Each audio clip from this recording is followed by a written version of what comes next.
Bonsoir à vous tous, j'espère que vous avez passé une bonne journée et nous nous retrouvons pour notre cours d'Halacha sur les Halachot sur le Shabbat.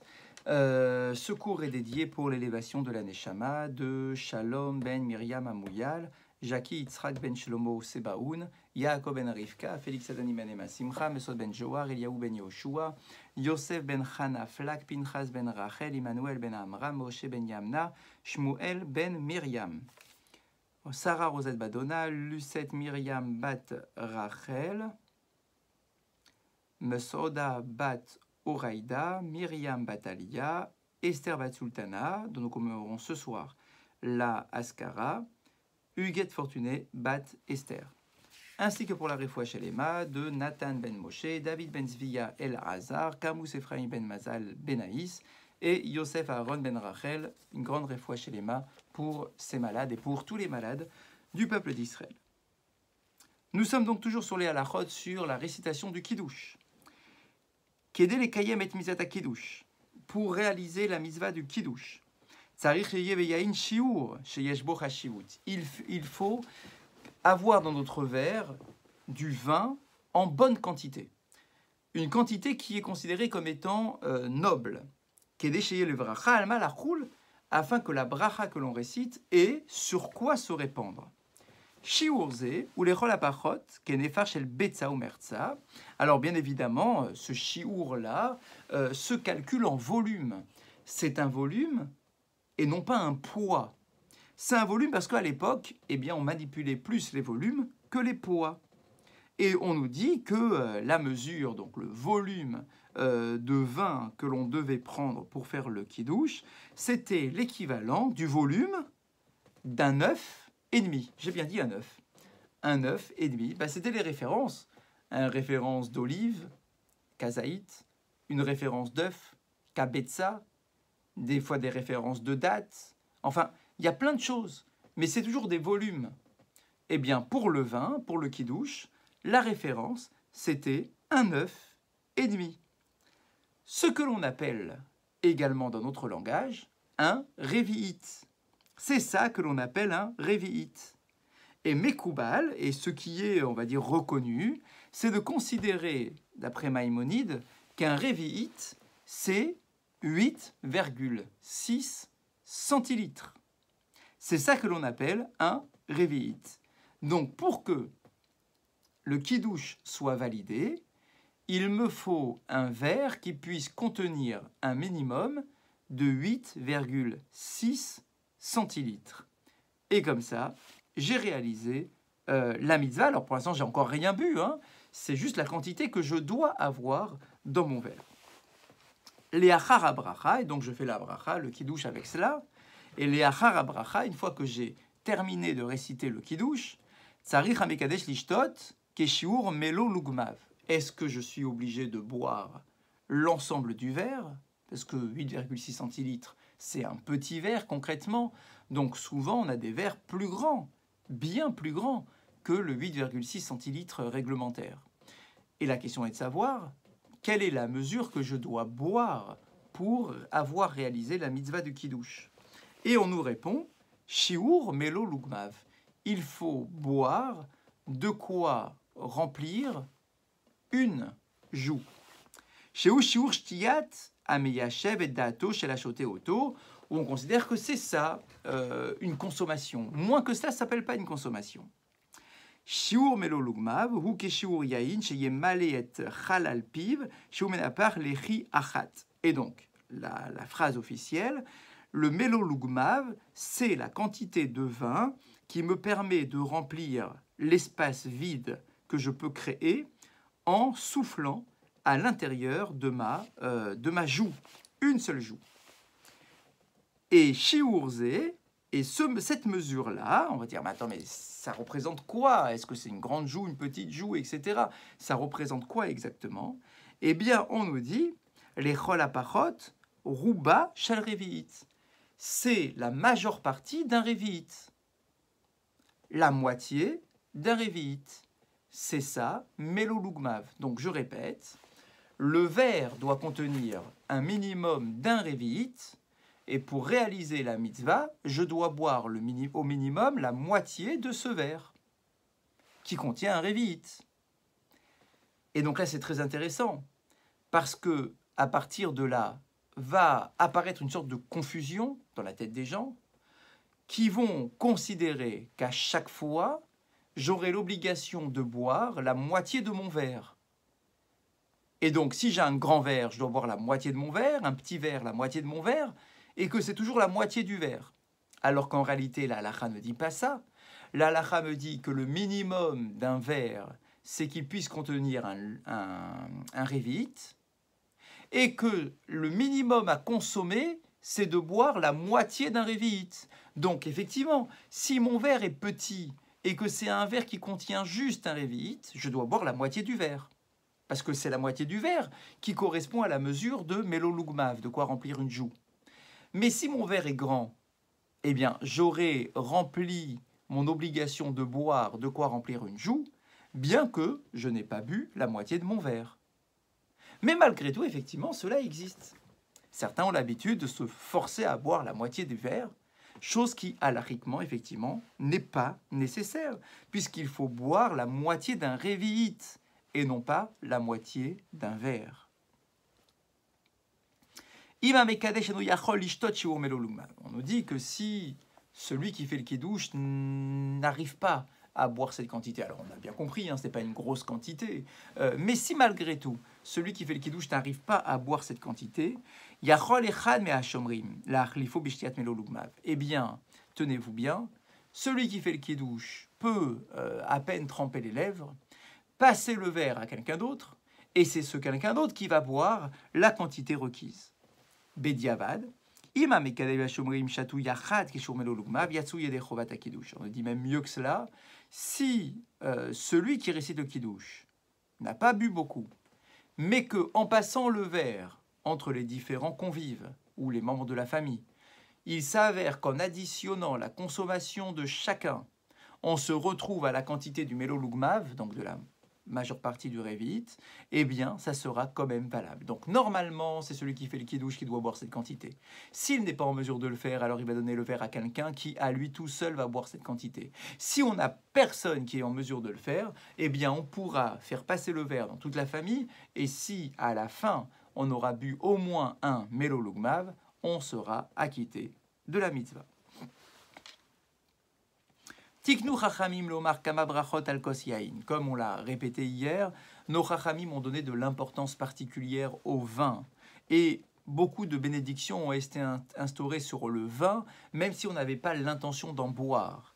Par exemple, le kiddush, les kiddushin, le mariage, les nisouin, les fiançailles, birkat Hamazon, le birkat Hamazon, le kiddush comme on vient d'expliquer, ou la havdalah. Et puisque ce verre de vin est utilisé pour faire une mitzvah, on va faire en sorte que le verre soit le plus beau possible. Et c'est toujours pareil. Lorsque tu fais une mitzvah, on doit s'assurer que la mitzvah passe par un objet qui soit le plus beau, le plus agréable possible. Quand je prends des tefilines, je fais en sorte d'avoir la plus belle paire de tefilines. Selon mes moyens, bien évidemment, mais la plus belle quand même. Quand je prends un loulav, je ferai en sorte d'avoir le plus beau loulav. Quand j'achète des tzitzit, des jolis tzitzit, un joli talit, des nérotes de Shabbat, enfin, quelle que soit la mitzvah, eh bien pour le kiddush, c'est exactement pareil. Puisque le kiddush me permet de sanctifier un événement, eh bien on va prendre le verre le plus beau que je puisse trouver pour faire le kiddush. À kosrichaliyot shlema. Et par exemple, ce verre ne doit pas être cassé. Il ne doit pas être fêlé. Les lopgam au chever, misfata ou bisviva, qui ne soit pas ébréché, que ça soit au niveau supérieur du verre ou bien sur toute la surface du verre.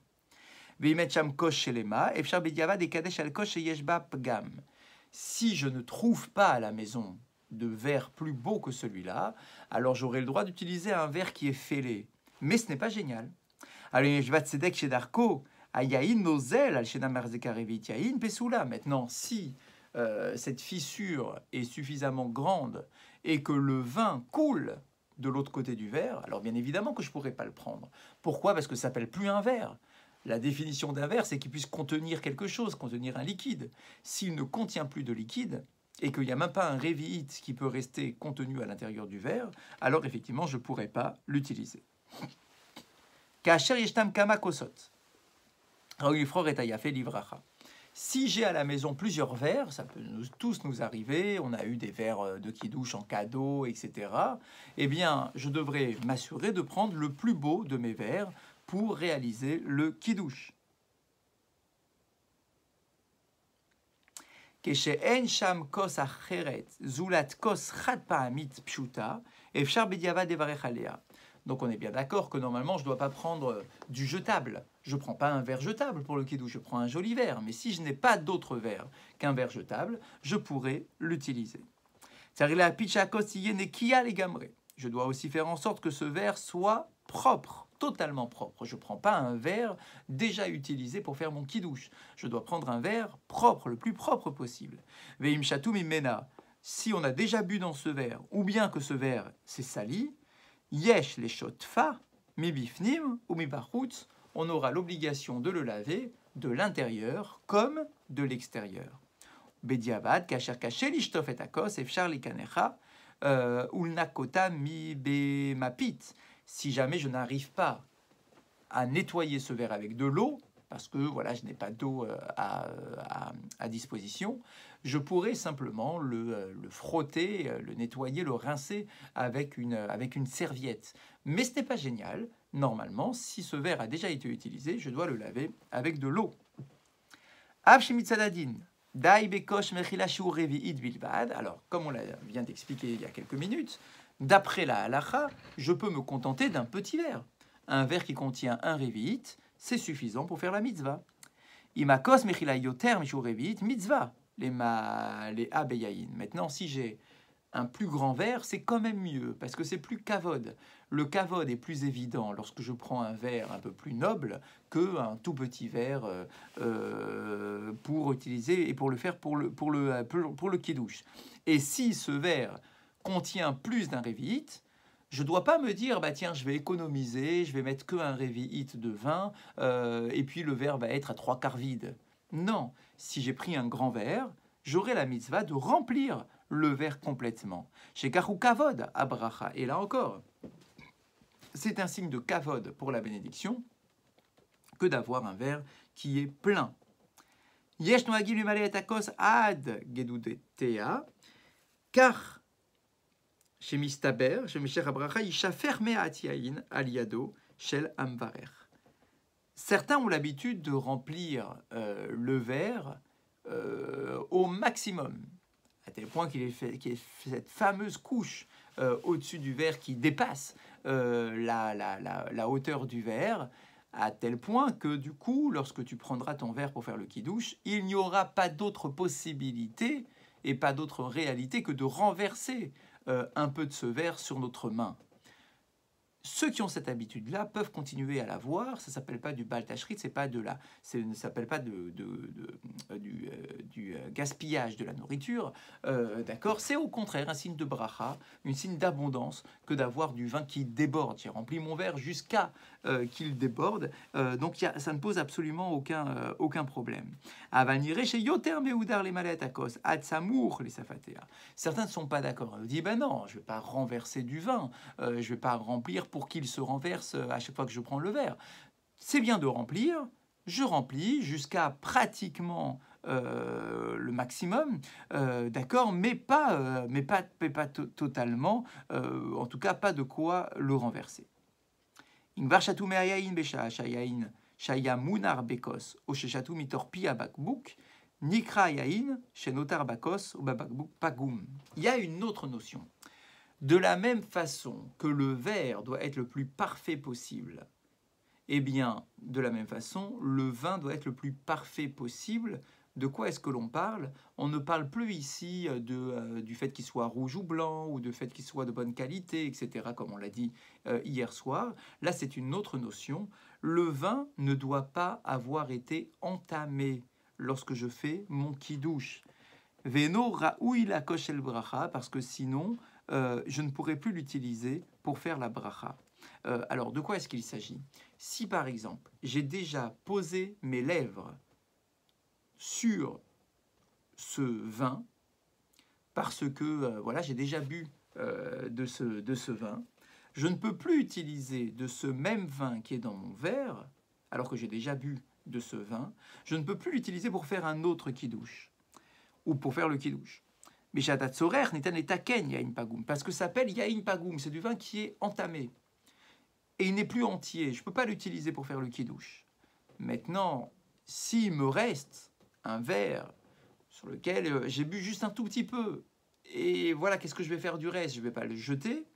On nous dit qu'il y a une solution pour réparer le fait que le vin ait été entamé, pour en quelque sorte pouvoir le réutiliser pour faire le kidouche.